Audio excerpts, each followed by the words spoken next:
السلام علیکم ورحمۃ اللہ وبرکاتہ۔ نحمده ونصلی علی رسولہ الکریم، اما بعد فاعوذ باللہ من الشیطان الرجیم، بسم اللہ الرحمن الرحیم۔ رب اشرح لی صدری ویسر لی امری واحلل عقدۃ من لسانی یفقہوا قولی۔ پچھلی گفتگو میں ہم نے رسول اللہ صلی اللہ علیہ وسلم پر ایمان لانے کے بارے میں کچھ باتیں کی تھی۔ اس گفتگو کے اختتام پر قرآن پاک کی یہ آیت پڑھی گئی تھی کہ اطیعوا اللہ ورسولہ ان کنتم مؤمنین، کہ اللہ اور اس کے رسول کی اطاعت کرو اگر تم مومن ہو۔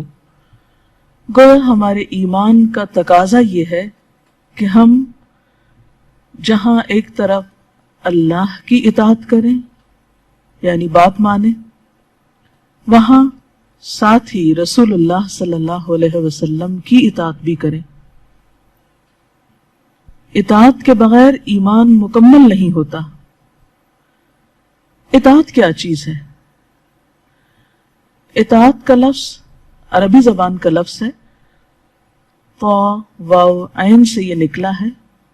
طوعاً و کرہن کا لفظ آپ نے سنا ہوگا۔ طوعاً کہتے ہیں خوشی کے ساتھ، دل کی رغبت کے ساتھ کسی کی بات ماننے کو، یعنی اللہ کے رسول صلی اللہ علیہ وسلم کی بات مانو، اطاعت کرو، جبرن نہیں، زبردستی نہیں، بلکہ دل کی خوشی کے ساتھ، دل کے اطمینان کے ساتھ، رغبت کے ساتھ، اپنی مرضی کے ساتھ، خوشی کے ساتھ۔ اور یہ اسی وقت ہو سکتا ہے جب انسان اللہ کے رسول صلی اللہ علیہ وسلم کے بارے میں جانتا ہو، آپ کی ہستی کی عظمت کا علم ہو، آپ کے بارے میں معرفت ہو، پہچان ہو، آپ کے بلند مرتبے اور مقام کے بارے میں انسان کا دل کھل چکا ہو۔ بات یہ ہے کہ اللہ سبحانہ و تعالیٰ نے جتنے بھی رسول بھیجے وہ اسی لیے بھیجے ہیں کہ ان کی اطاعت کی جائے، ان کو اپنے لیے اسوہ حسنہ سمجھا جائے، اپنے لیے ایک رول ماڈل قرار دیا جائے۔ ارشاد باری تعالیٰ ہے وَمَا أَرْسَلْنَا مِن رَّسُولٍ إِلَّا لِيُطَاعَ بِإِذْنِ اللَّهِ، ہم نے کوئی رسول ایسا نہیں بھیجا مگر یہ کہ اللہ کے اذن کے ساتھ اس کی اطاعت کی جائے۔ پچھلے انبیاء اور رسل کی تعلیمات چونکہ صحیح طور پر باقی نہیں رہی، محفوظ نہیں رہی، اس لیے آپ صلی اللہ علیہ وسلم کے ذریعے دین کو مکمل اور محفوظ کر دیا گیا۔ لہٰذا آج ہم سب کے لیے لازم ہے کہ ہم اپنی زندگی گزارنے کے لیے آپ صلی اللہ علیہ وسلم سے رہنمائی لیں اور جو کچھ آپ کی طرف سے ہمیں ملے اس کو لے لیں۔ سورۃ الحشر میں اللہ سبحانہ وتعالیٰ فرماتے ہیں ما آتاکم الرسول فخذوہ، جو رسول علیہ السلام تم کو دیتے ہیں اس کو لے لو، اسے قبول کر لو، اسے اپنا لو۔ یہ اللہ کا حکم ہے کہ اسے لو۔ گویا رسول کی اطاعت دراصل اللہ کے حکم کے تحت ہے، اور نہ صرف یہ کہ جس چیز کو وہ دے، جس کا حکم دے، بلکہ جس چیز سے روکے اس سے بھی رک جاؤ۔ لہٰذا جس سے وہ منع کرتے ہیں، روکتے ہیں، جو چیزیں تمہارے لیے پسندیدہ نہیں ہیں ان سے رک بھی جاؤ۔ تو گویا جس طرح آپ کی اطاعت ضروری ہے، اسی طرح جن باتوں سے آپ نے روکا ہے ان سے رکنا یا ان سے منع ہونا بھی ضروری ہے۔ سوال یہ پیدا ہوتا ہے کہ آپ کی اطاعت کا فائدہ کیا ہوگا؟ آپ کی اطاعت کیوں کریں؟ اللہ سبحانہ وتعالیٰ فرماتے ہیں یا ایھا الذین آمنوا استجیبوا للہ وللرسول اذا دعاکم لما یحییکم، اے لوگو جو ایمان لائے ہو، اللہ اور رسول علیہ السلام کی پکار پر لبیک کہو، ان کی بات مان لو جب وہ تمہیں اس چیز کی طرف بلا رہے ہوں جو تمہیں زندگی بخشتی ہے۔ گویا آپ کی اطاعت میں ہمارے لیے زندگی کا پیغام ہے، ہمارے لیے خوشی کا پیغام ہے، وہ چیزیں ہمارے فائدے کی ہیں، کیونکہ آپ جو کچھ بھی دیتے ہیں وہ اللہ کے اذن سے دیتے ہیں. اللہ کی طرف سے جو کچھ آپ کو بتایا گیا، آپ تک پہنچایا گیا، آپ اسی کو آگے پہنچا رہے ہیں. اللہ تعالیٰ کا یہ طریقہ نہیں کہ عام بندوں سے براہ راست کلام کرے. وہ اپنا پیغام پیغمبروں کے ذریعے، میسنجرز کے ذریعے لوگوں تک پہنچاتے ہیں. لہٰذا جو کچھ رسول دیتے ہیں وہ دراصل اللہ تعالیٰ ہی کی طرف سے ہوتا ہے، وہ بھی دراصل اللہ ہی کی اطاعت ہوتی ہے. اسی لیے قرآن پاک میں آتا ہے کہ وَمَن يُطِعِ الرَّسُولَ فَقَدْ أَطَاعَ اللَّهَ، جو رسول علیہ السلام کی اطاعت کرے گا وہ دراصل اللہ کی اطاعت کرے گا. آپ کی اطاعت اللہ کی اطاعت ہے. آپ کا حکم ماننا گویا اللہ کا حکم ماننا ہے، کیونکہ آپ اپنی خواہش نفس سے باتیں نہیں کرتے. اور اس معاملے میں کسی مومن مرد یا کسی مومن عورت کو یہ اختیار نہیں دیا گیا کہ اللہ اور اس کے رسول صلی اللہ علیہ وسلم کا حکم آنے کے بعد پھر وہ کسی معاملے میں اپنی مرضی کیا کرے. قرآن پاک میں اللہ تعالیٰ فرماتے ہیں وَمَا كَانَ لِمُؤْمِنٍ وَلَا مُؤْمِنَةٍ، کسی مومن مرد کے لیے اور عورت کے لیے یہ بات جائز ہی نہیں، درست ہی نہیں. کیا؟ اذا قضى اللہ ورسولہ امرا، کہ جب اللہ اور اس کے رسول کسی معاملے میں کوئی فیصلہ کر دیں، ان یکون لہم الخیرۃ من امرہم، کہ پھر اس معاملے میں ان کا اپنا کوئی اختیار باقی رہ جائے. گویا ایمان لانے کا مطلب کیا ہے کہ پھر اپنی مرضی چھوڑ کر اللہ اور اس کے رسول صلی اللہ علیہ وسلم کی مرضی کے مطابق زندگی بسر کی جائے.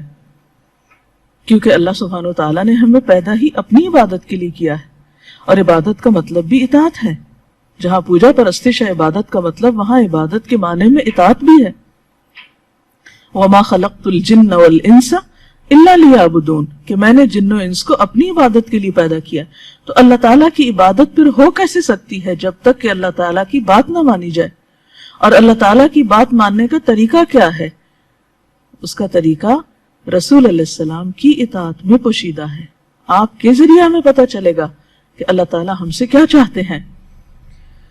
اور اس کے بارے میں پھر مزید تاکید کی گئی قرآن پاک ہی کے اندر کہ یا ایھا الذین آمنوا اطیعوا اللہ ورسولہ ولا تولوا عنہ وانتم تسمعون، اے لوگو جو ایمان لائے ہو، اللہ اور اس کے رسول کی اطاعت کرو اور اس سے منہ نہ موڑو حالانکہ تم سن رہے ہو. یعنی جب تم سن لو کوئی حکم، کوئی بات تمہیں پتہ چل جائے تو پھر جان بوجھ کے اس سے روگردانی نہ کرو، منہ نہ موڑو، نافرمانی نہ کرو.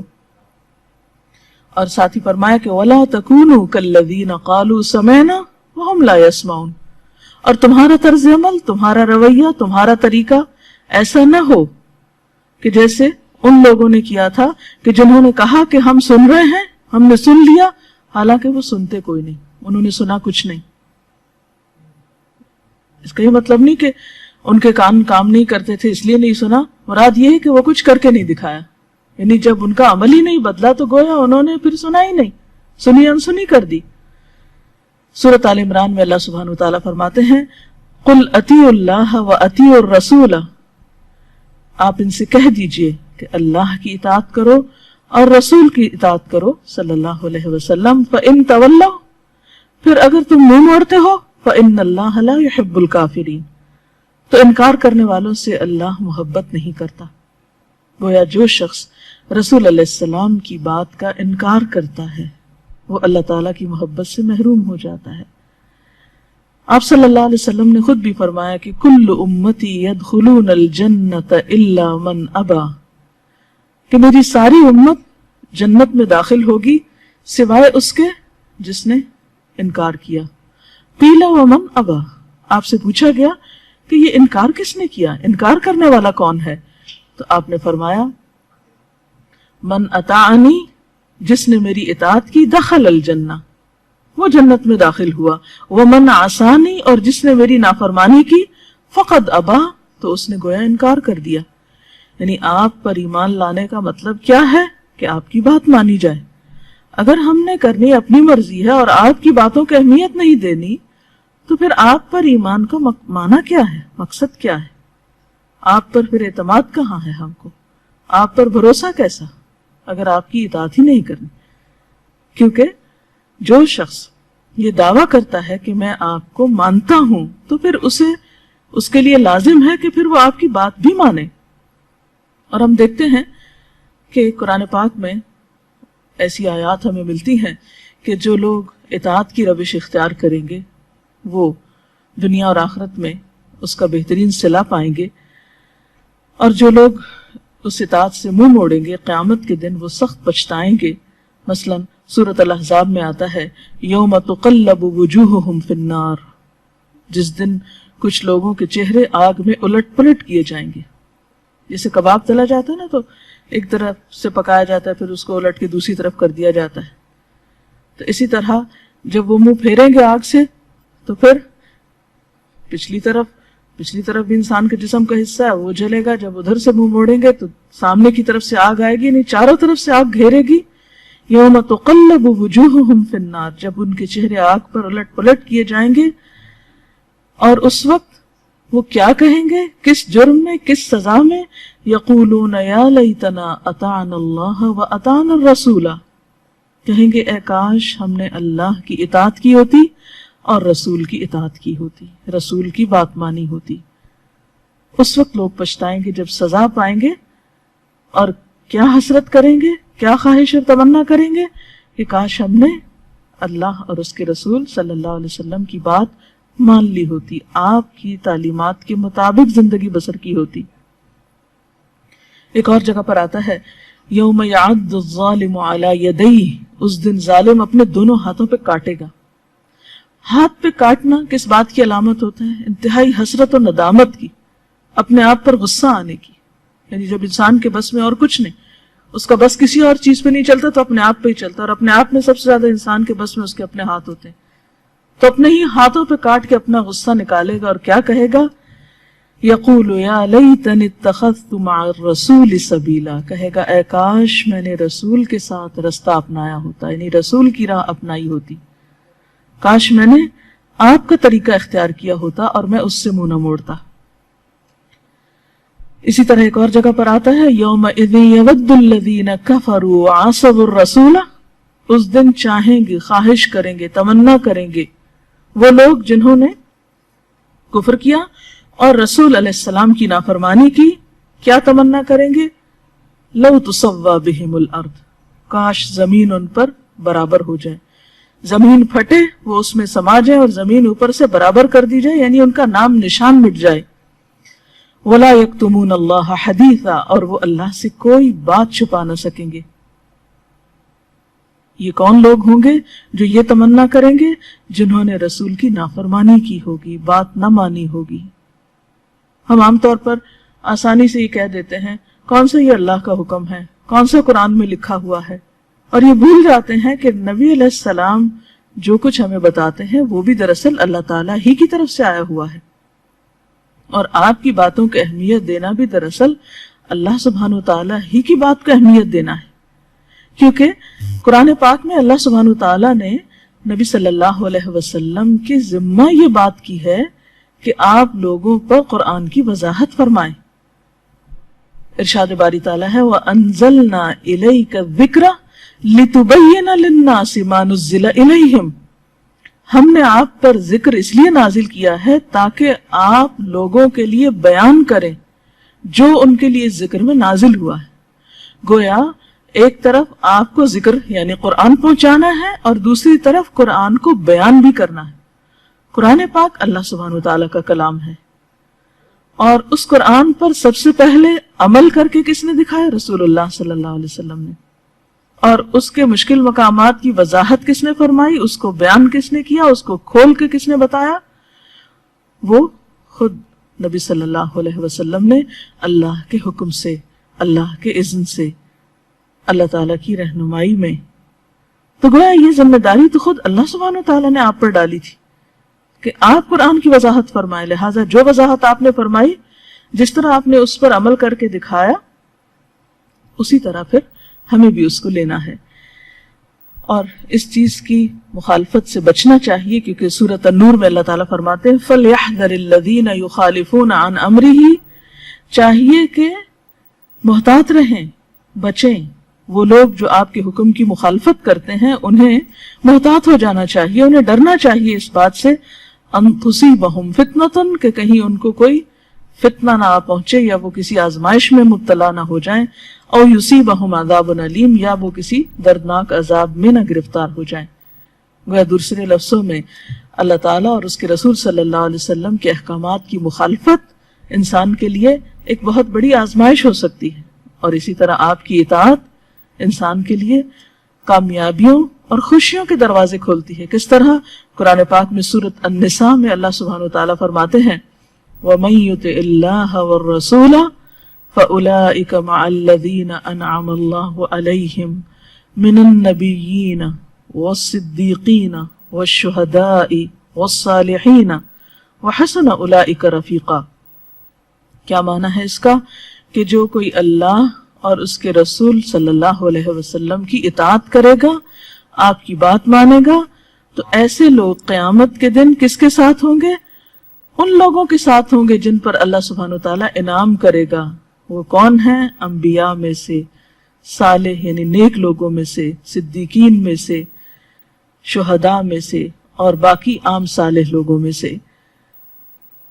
وَحَسُنَ أُولَئِكَ رَفِيقًا، اور یہ کتنے اچھے دوست ہیں، کتنے اچھے ساتھی ہیں کہ جن کی رفاقت انسان کو میسر آئے گی، یعنی جن سے اللہ راضی ہو گیا، جن پر اللہ کا انعام ہو گیا۔ صراط الذین انعمت علیہم، جن کے بارے میں فرمایا گیا۔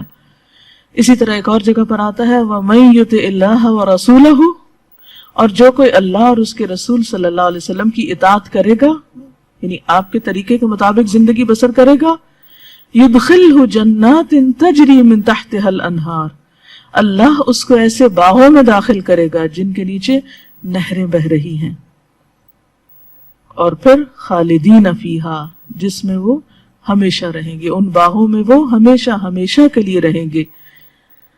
وَذَلِكَ الْفَوْزُ الْعَظِيمُ، اور یہی بہت بڑی کامیابی ہے۔ ایک اور جگہ پر فرمایا کہ جو اللہ اور اس کے رسول صلی اللہ علیہ وسلم کی اطاعت کرے گا وہ عظیم الشان کامیابی پائے گا۔ گویا جو شخص کامیاب ہونے کی تمنا رکھتا ہے اس کے لیے لازم ہے کہ پھر وہ آپ کی تعلیمات سے استفادہ کرے۔ اور ہم دیکھتے ہیں کہ صحابہ کرام نے اطاعت کی بہترین اور خوبصورت ترین مثالیں قائم کی، اور اس میں نہ صرف یہ کہ مرد حضرات بلکہ خواتین بھی شانہ بشانہ نظر آتی ہیں۔ مثلاً ایک عید کے موقع پر آپ صلی اللہ علیہ وسلم نے پہلے مردوں کو خطبہ دیا، پھر آپ کو یہ خیال ہوا کہ عورتوں تک آواز نہیں گئی ہوگی، تو آپ پھر حضرت بلال رضی اللہ تعالیٰ عنہ کے ساتھ عورتوں کے مجمع میں تشریف لائے۔ آپ نے ان کو کچھ نصیحتیں کی۔ ان نصیحتوں میں ایک نصیحت یہ تھی کہ تم کثرت سے صدقہ کیا کرو۔ آپ کا یہ کہنا ہی تھا کہ خواتین نے اس وقت جو زیورات پہنے ہوئے تھے وہ فوراً اتارنے شروع کر دیے، اور دیر اینڈ دین اسی وقت جو ان کے بس میں تھا وہ انہوں نے صدقہ کیا۔ حضرت بلال کہتے ہیں کہ میں نے اپنی چادر بچھا دی اور عورتیں اپنے چھلے اور انگوٹھیاں اور کانٹے اور ہار اور مختلف چیزیں جو تھی وہ اتار اتار کے صدقہ کر رہی تھی۔ یعنی انہوں نے اس بات کا انتظار نہیں کیا کہ اچھا گھر جائیں گے، پھر مشورہ کریں گے، پھر سوچیں گے، پھر آئندہ کبھی کر دیں گے، آج تو عید کا دن ہے، آج تو یہ سب کچھ زینت کے لیے پہنا کیا ہے، آج ہم یہاں تو اب نہیں اتار سکتے، ذرا عید گزرنے دے پھر اتار لیں گے۔ نہیں، انہوں نے دیر نہیں لگائی، انتظار نہیں کیا، جو حکم ملا فوراً ہی کر ڈالا۔ پھر اسی طرح ایک اور جگہ پر ہم دیکھتے ہیں کہ حضرت جابر کے بارے میں آتا ہے کہ آپ صلی اللہ علیہ وسلم نے مسجد میں پکارا کہ اے لوگوں بیٹھ جاؤ، لوگوں بیٹھ جاؤ، جو جہاں تھا وہیں بیٹھ گیا۔ اور حضرت عبداللہ بن مسعود جو تھے وہ مسجد کے دروازے میں تھے، وہ دروازے میں ہی بیٹھ گئے۔ تو آپ نے فرمایا کہ اے عبداللہ بن مسعود مسجد کے اندر آ کر بیٹھ جاؤ، یعنی انہوں نے اس بات کا انتظار نہیں کیا کہ میں ایک قدم بھی آگے بڑھوں، جب یہ حکم مل گیا کہ بیٹھ جاؤ تو پھر بیٹھ گئے، دیر نہیں لگائی، کوئی حجت نہیں کی، یہ نہیں کہا کہ اچھا میں کہاں بیٹھ رہا ہوں، نہیں، آپ کا حکم آ گیا بس اتنا ہی کافی ہے، اسی میں ہمارے لیے بھلائی ہوگی، اسی میں خیر ہوگی۔ اسی طرح ایک اور شخص کے بارے میں آتا ہے کہ اس نے سونے کی انگوٹھی پہنی ہوئی تھی۔ آپ صلی اللہ علیہ وسلم نے چونکہ مردوں کو سونا پہننے سے منع کیا تو آپ نے ناپسندیدگی کا اظہار کیا اور اس کی انگوٹھی اتار کر ڈال دی کہیں۔ اس کے بعد آپ وہاں سے تشریف لے گئے تو لوگوں نے کہا اس شخص سے کہ دیکھو اب تم یہ انگوٹھی اٹھا لو اور کسی اور کام لے آؤ، یعنی خود نہیں پہنو، اپنی کسی گھر میں خاتون کو دے دو یا پھر یہ کہ اسے بیچ کر کوئی اور کام اس سے لے لو. تو اس نے کہا کہ نہیں، ایک چیز جو اللہ کے رسول صلی اللہ علیہ وسلم نے میرے ہاتھ سے اتار دی تو میں اس انگوٹھی کو پھر دوبارہ نہیں اٹھاؤں گا. یعنی گویا آپ صلی اللہ علیہ وسلم کی اطاعت ان کے نزدیک سونے چاندی سے بھی زیادہ محبوب تھی، عزیز تھی. دنیا کی ہر چیز آپ کی خاطر قربان کر سکتے تھے آپ کا حکم ماننے کے لیے، کوئی چیز ان کے رستے میں رکاوٹ نہ بنی. اسی طرح ایک اور موقع پہ ہم دیکھتے ہیں کہ حضرت اسما کے پاس ایک باندی تھی. آپ صلی اللہ علیہ وسلم سے جب صدقے کا حکم سنا تو اسے بیچ کر رقم لے کر بیٹھ گئی کہ میں فوراً اسے اللہ کے راستے میں صدقہ کرتی ہوں. ان کے شوہر آئے اور انہوں نے پوچھا کہ اس رقم کا کیا کرو گی؟ تو کہنے لگی کہ میں اسے اللہ کے راستے میں صدقہ کروں گی. انہوں نے مانگا تو انہوں نے دینے سے انکار کر دیا کہ نہیں، میں نے اب یہ نیت کر لی ہے آپ صلی اللہ علیہ وسلم کا حکم سن کر. تو بات یہ ہے کہ صحابیات ہوں یا صحابہ کرام ہوں، ایک نہیں بے شمار مثالیں تاریخ بھری ہوئی ہے آپ کی اطاعت کی مثالوں سے.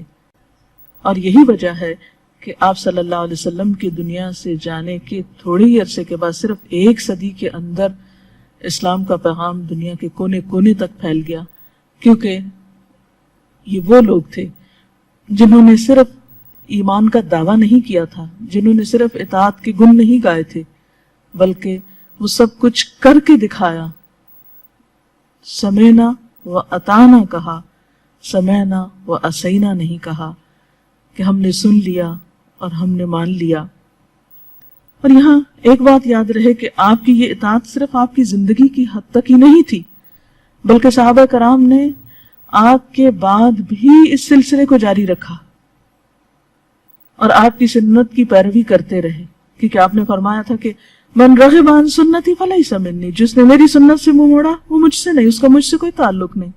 یعنی جو میرے طریقے کو چھوڑ کر اپنی پسند کا، اپنی مرضی کا یا اپنی خواہش نفس پر مبنی طریقے کی پیروی کرے تو پھر اس کا مجھ سے کیا تعلق، مجھ سے کیا واسطہ، پھر وہ مجھ سے نہیں. اسی لیے ہم دیکھتے ہیں کہ آپ صلی اللہ علیہ وسلم نے دنیا سے جاتے ہوئے لوگوں کو یہ وصیت کی تھی کہ ترکت فیکم امرین، دیکھو میں خود تو جا رہا ہوں لیکن تمہارے پاس 2 چیزیں چھوڑ کر جا رہا ہوں. لن تدلوا، ہرگز نہ تم گمراہ ہوگے، ما تمسکتم بہما، جب تک ان دونوں چیزوں کو مضبوطی سے پکڑے رکھو گے. اور وہ 2 چیزیں کیا ہیں؟ کتاب اللہ و سنت رسولہ، ایک ہے اللہ کی کتاب اور دوسرے ہے اس کے رسول صلی اللہ علیہ وسلم کی سنت. یعنی آپ کی اطاعت صرف آپ کی زندگی تک ہی محدود نہیں، ہر دور کے لیے ہے، کیونکہ آپ کی رسالت قیامت تک کے لیے ہے، اس لیے آپ کی اطاعت بھی قیامت تک کے لیے. اور اس میں یہ اطاعت یاد رکھیے کہ محبت کے ساتھ، خوشی کے ساتھ اور شوق کے ساتھ ہونی چاہیے. انشاءاللہ ہم اپنے اگلی گفتگو میں آپ صلی اللہ علیہ وسلم سے محبت کا جو تعلق ہے، جو ہمارے ایمان کا حصہ ہے، اس پر گفتگو کریں گے.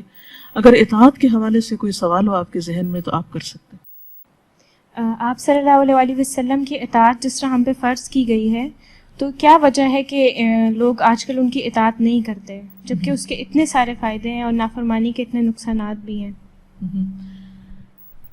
جہاں تک آپ کی اطاعت نہ کرنے کی بات ہے تو یہ صرف آج کے دور میں نہیں ہے. آپ صلی اللہ علیہ وسلم کے دور میں بھی کچھ لوگ ایسے پائے جاتے تھے جو آپ کی اطاعت نہیں کرتے تھے، یا بڑی مجبوری کے ساتھ اور بڑی بددلی کے ساتھ اور صرف دکھاوے کی خاطر آپ کی اطاعت کیا کرتے تھے. اور قرآن پاک میں ان کا ذکر بھی پایا جاتا ہے. مثلاً ایک جگہ پر آتا ہے وَإِذَا قِيلَ لَهُمْ تَعَالَوْا إِلَى مَا أَنزَلَ اللَّهُ وَإِلَى الرَّسُولِ رَأَيْتَ الْمُنَافِقِينَ يَصُدُّونَ عَنْكَ صُدُودًا، جب ان سے کہا جاتا ہے کہ آؤ اس فیصلے کی طرف، آؤ اس بات کی طرف جو اللہ تعالیٰ نے نازل کی اور اس کے رسول صلی اللہ علیہ وسلم کے پاس آؤ، یعنی آپ کی اطاعت کرو، تو تم منافقین کو دیکھو گے کہ وہ آپ کے پاس آنے سے اعراض کرتے ہیں اور ٹھٹکتے ہیں. تو ایک سبب تو قول و فعل کا تضاد ہے کہ ہم صرف دعویٰ کرتے ہیں اور عمل سے کچھ بھی نہیں کرتے. تو نافرمانی کی ایک بڑی وجہ تو منافقت ہے. قرآن پاک میں سورۃ البقرہ کے بالکل شروع میں آتا ہے وَإِذَا قِيلَ لَهُمْ آمِنُوا كَمَا آمَنَ النَّاسُ قَالُوا أَنُؤْمِنُ كَمَا آمَنَ السُّفَهَاءُ، جب ان سے کہا جاتا ہے کہ اسی طرح ایمان لاؤ جیسے باقی لوگ ایمان لائے ہیں، تو کہتے ہیں کہ کیا ہم اس طرح ایمان لائیں جیسے بے وقوف ایمان لائیں؟ تو اس زمانے کے منافقین کے نزدیک وہ لوگ جو اللہ اور اس کے رسول صلی اللہ علیہ وسلم کی اطاعت کرتے تھے وہ بے وقوف قرار پاتے تھے. وہ ان پہ ہنستے تھے کہ دیکھو آپ کے کہنے پر یہ اپنا مال جان ہر چیز قربان کر دیتے ہیں. ایک وجہ تو منافقت تھی اس دور میں بھی، اور آج بھی ہو سکتا ہے کہ کچھ لوگ سچے دل سے ان سب چیزوں پر یقین نہ کرتے ہوں جو محض وہ زبان سے دہراتے ہوں. بہرحال ہم کسی کے بارے میں یہ ججمنٹ نہیں پاس کر سکتے کہ کوئی شخص اگر اطاعت نہیں کرا تو ضرور منافق ہو.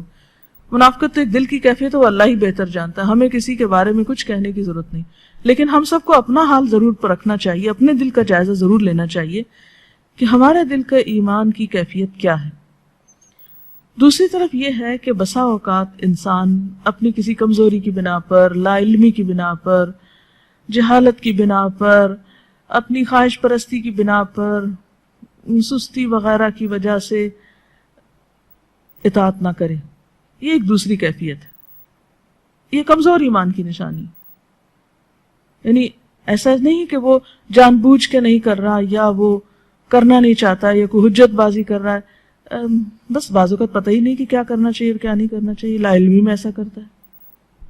بعض اوقات پتہ ہوتا ہے لیکن سستی کر جاتا ہے، بعض اوقات بس ایسے ہی غفلت کا شکار ہوتا ہے.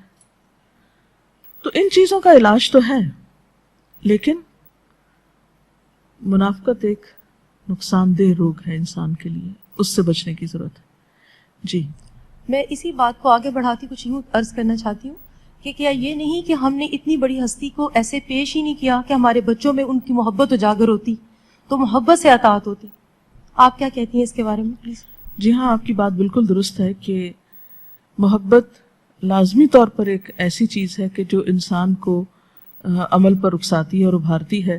جب تک ہمارے دلوں میں اللہ کے رسول صلی اللہ علیہ وسلم کی محبت نہیں، اور محبت بھی ایسی کہ جو پیدا کی جائے، جب تک استاد یا والدین یا خصوصاً مائیں وہ پیدا نہیں کریں گی، وہ عظمت کا احساس دلائیں گی نہیں، تو اس وقت تک بھی اطاعت کا سوال پیدا نہیں ہوتا. کیونکہ جس کے بارے میں آپ کے دل میں عقیدت ہی نہیں ہے تو آپ کے اندر اطاعت کہاں سے آئے گی. تو انشاءاللہ ہماری اگلی گفتگو آپ صلی اللہ علیہ وسلم سے محبت ہی کے حوالے سے ہے، تو اس پر مزید روشنی ہم اس میں ڈالیں گے. آج کے پروگرام کا وقت ختم ہوتا ہے، اجازت چاہتے ہیں. السلام علیکم ورحمۃ اللہ وبرکاتہ.